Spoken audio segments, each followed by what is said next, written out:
This is getting repetitive, guys.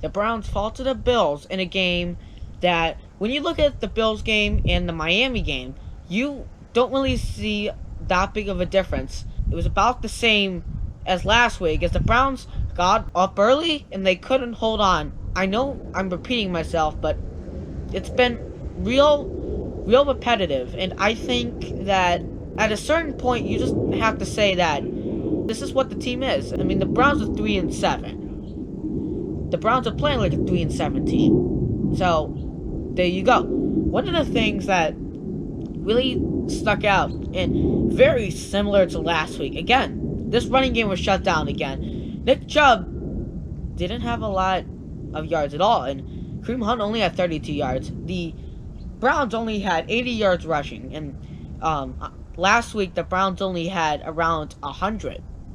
And very similar weaknesses for the Browns, and this defense is still doing its thing. We might have held the Bills in the passing game, at least a little bit, maybe a little bit, but we just let the Bills rush the ball all over us, and we did the same thing against Miami last week, and they both don't have that threatening running attack that the Browns are supposed to have. Consistency is a key thing in the NFL, and when you go up 7-0, allow a field goal, and then completely fall apart after that, that's very bad. And the consistency is key. The Browns do not have consistency, both on offense and defense. And it's just real disappointing. And at this point, it really isn't even disappointing. It's just kind of how it is.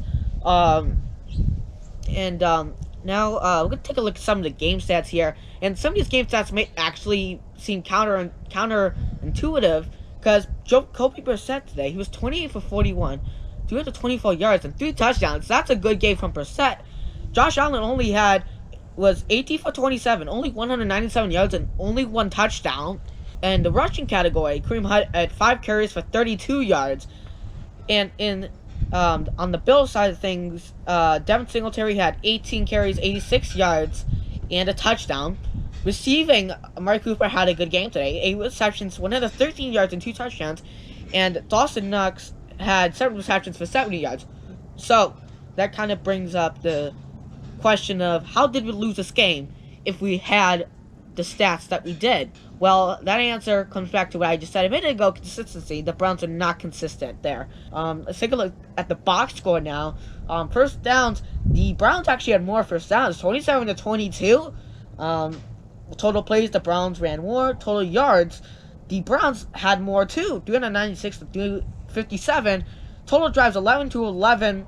Yards per play, 5.8 to 5.8, exactly the same. Passing today, the Browns are on top of it, 316 to 186. And this is what really separated the game, though. The Bills had 171 yards, and the Browns only had 80 yards, which is quite unusual. And in the red zone, the Browns were 2 for 4, the Bills were 2 for 5. Penalties, the Browns had 6 for 42 yards. The Bills had 8 for 89 yards, almost 100 yards of penalties. In turnovers, the Browns had 1 turnover. And defensive special teams touchdowns, none there. And in possession, the Browns had the ball for more time. And you might look at those stats and go, wow, we had a good game today. But when you can't score in important times, and when you can't play defense in important times, those stats really don't matter. The Browns scored a touchdown a minute before the Bills won the game. I don't know what happened to that at the beginning of the game, but that should have continued throughout the game. It's all about consistency, and the Browns do not have that consistency. Jacoby Brissett has 1 more game, and that's going to be against the Buccaneers, which will bring me to next week's game. It's going to be the typical 1 o'clock game on Sunday. Browns are back at home. The Buccaneers come off that win in Germany. I mean, is it going to be a close game? I really hope it's a close game, but, let's look at it honestly. The Browns are going to be losers again, and I think the Browns are gonna be eliminated from the playoffs next week. So there you go. That's gonna do it for the Browns post game. Browns fall to Buffalo, 31-23. I mean, we'll see you on next week on the next video.